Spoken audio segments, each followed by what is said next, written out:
Hello there, world of tankers. Welcome to the channel. I'm your host, Droodles Blitz, and in today's video, I'll be playing in the Tier 10 German Super Heavy, the Jagdpanzer E100. This tank destroyer is a weird one, because in certain aspects, it's very, very dangerous. It's got an 800 alpha gun, solid DPM, and okay accuracy. It used to be better, but Wargaming nerfed its accuracy, but it does hit really hard, and it still has incredibly high levels of pen and capabilities going for it. The downside of the YAG is the sheer size. It's a huge tank, and it makes it very easy to catch this thing out in the open, or flank it, outspot it, whatever it is. It's very easy to catch this tank, and you obviously don't really want that in a German super heavy. So there are some downsides to talk about when it comes to this vehicle. We got the 50B. Got the 777. I'm just going to push the 777. He just shot, and, you know, actually I lied. I'm going to shoot the 50B. Boom! 1199. There goes that player in the 50B. See, that's where the YAG is pretty crazy. Like, you can't even deny the fact that when I'm able to, you know, deal a huge chunk of damage like that, it is pretty dang insane. And there you go, 753. Now we're going to angle the vehicle. And yeah, 777 probably was not even able to pen me because of the fact the superstructure is now substantially more armored against heat shells. So in that regard, yeah, it's definitely doing a lot better. Now we have the 4005, and I want to obviously shoot him, but I'm going to wait just a teeny bit more, and now we can aim it on his tank. Boom. 864. It's a pretty horrible roll, but you know what? It's fine. We still took him out of the game. Oh, we have an E100 over here. Let's see. Let's reload. We got 5 seconds left. 4, 3, 2, 1, and boom. 850 max roll. Sweet. That puts us up to a lot of damage. 3,600 already. That's a really good start for the YAG. I mean, this is definitely a good example of, like, this tank is good. Even if it's not the best in every situation. Just the fact that you have such a hard-hitting gun, you have great penetration, and, you know, the armor does work if you can use it properly. Like, this thing is no joke. So, let's see. We have the E100 over here, and we've also got a very, very large hill in front of us. Our biggest arch enemy. A hill. We just got to keep driving up it, and up it, and up it. Come on, go, go, go. Boom, there you go. Okay, nice. E100 gets absolutely chonkered. That puts us over 4,000 damage. I'm going to put my adrenaline on. Kind of hoping the 116 helps me take this guy out. But even if he doesn't, we're going to just load a gold shell. And there you go. He's gone. Okay, well, there you have it. That was pretty free, 4,823 damage, and all that's left at this point is the enemy 121. We got 3 seconds left, and... What do you mean? What do you mean? That's crazy. That was crazy bad luck right there. Oh, well. I'm just going to back up, and we're going to capture base B.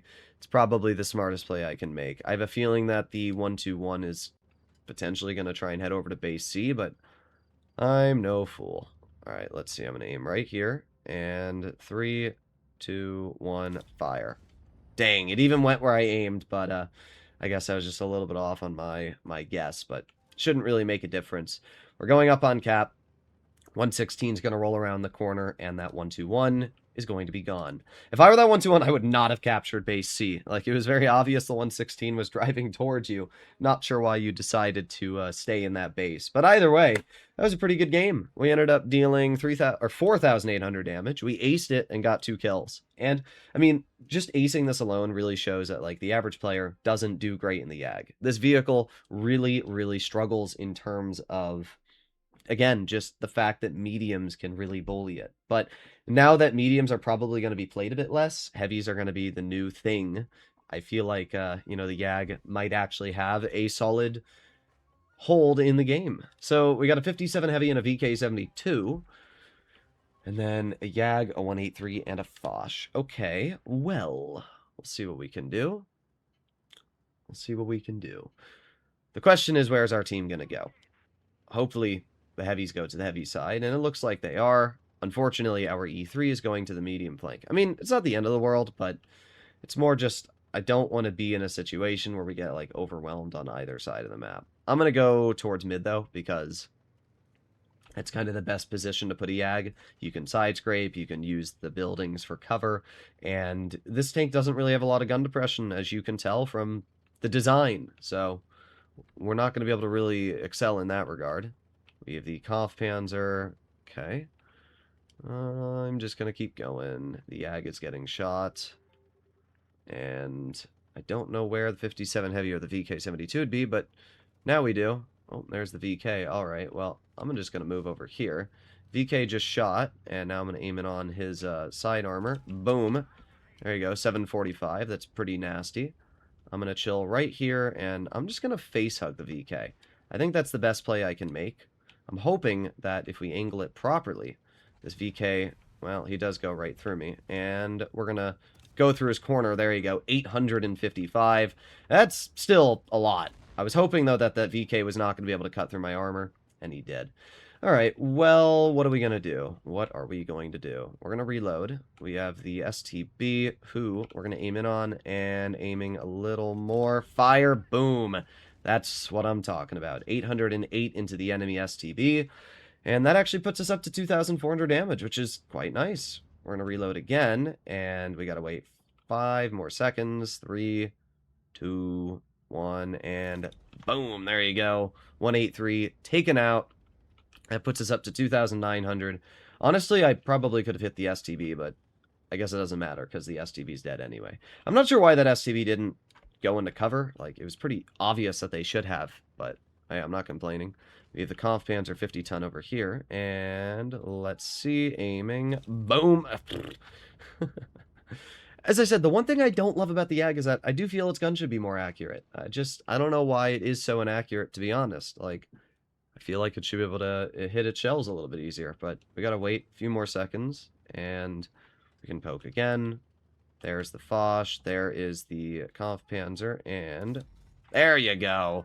That's better. Nice 800 juicer into the Jagdpanzer 50 ton, and that alone places us up to 3,600 damage. So yeah, another really good game for the YAG. Again, we didn't really use the armor, so I can't necessarily say that the armor of the YAG is what saved us, and the VK did cut through us, but I don't know. The YAG's always just been an interesting and fun vehicle. If you can get the gun to work and you can get the armor to work, you can have a really, really enjoyable game. In this game, we finished all the way top in the team, so not too bad at all.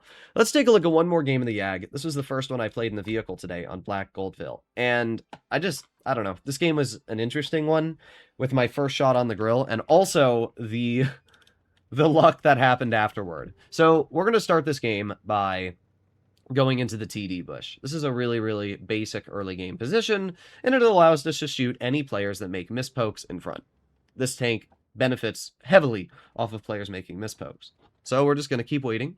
We've got the Caro. We see that the enemy line over-aggressed on our bat chat and got nuked by the 4005, so that's pretty nice. And look at this. A fully exposed grill. So I'm going to shoot perfectly at his lower plate, fully aimed in, and the shell completely misses. And not only that, the grill's then going to snap me and shoot me for 552 in the lower plate. That's my life, ladies and gentlemen. That is my life right there. That is some of the worst luck I have ever seen. Ever. I can't believe that the game did that to me. I was so frustrated that I decided I was going to blind fire the grill, so we're going to aim right there to take a quick blind shot. Unfortunately, we also got blind fired by either it wasn't the Type, it was probably the IS-4, and yeah, we are now down half of our health. That's the problem with these tank destroyers, is you don't have that much HP, but the grill has been spotted with 925 hit points, which means that we took a pretty substantial chunk off of him. I probably could have HE'd the grill, and I probably should have, but I didn't want to risk it, so I just fired an AP, and we hit the grill for 716. Okay, not bad. Now we're going to angle our vehicle just in case the Type tries to hit me. He misses. Okay. Our Leopard 1 is really our major player here, because that Leopard needs to spot these tanks for me. We also do have a tank destroyer in the back, but it's nice to have that Leopard spotting, and there you go. Huge juicer into the IS-4. It's pretty good. That puts us up to 1,500 damage. Now I'm going to reload, and we're going to see if I can get another shell into the IS-4. Aiming, and fire. That looped over the building into the side of his turret and put us over 3,000 damage. That is insane. That is absolutely insane. And that made up for my bad shell on the grill, I guess. But let's reload again. 3, 2, 1, boom. Okay, nice. We got a shell into the enemy 30B. Not a crazy roll, but it pens. I'll take it. We're over 3K. Actually, we're closer to 4K because of the blind shot we had on the grill. So at this point, we got a 268, a 30B, and that's really it. There's not much left. I was thinking about hitting that type, but he isn't backing up. I was really hoping that the type was going to back up and allow us to hit him, but unfortunately, doesn't look like that's going to be the case. Okay, well, I don't expect to get any damage into this 268, but I'm going to keep going. Somehow our team is actually not doing as well as I thought they were. I mean, obviously we're winning, but most of our team just isn't at the 704. So actually things are looking pretty bright. The 116 shoots and misses and also dumps his shell that he was reloading. So because of that, we now have the ability to aim it on this YAG, or not the YAG, the 268. Boom, there you go, 700 damage. That was a pretty good game. We actually ended up dealing 4,600 and getting a kill. So as you can see, even in this battle, the Jagdpanzer performed pretty well. All the games I played in this tank, the Jag performed very well. I'm a little surprised because, I don't know, I just expected to have a bad game, but yeah, we got some lucky teams and the Jagdpanzer was able to perform. We didn't really get to use the armor at all, and to be honest, I don't think the armor changes are going to be huge unless you're frontlining, because frontally the protection is going to be substantially better. But on the sides, where I lost half of my health in that last game, it's not really going to make a difference. So let me know in the comments what you guys think. Hopefully you enjoyed the video. I'll see you all in the next one. Bye-bye.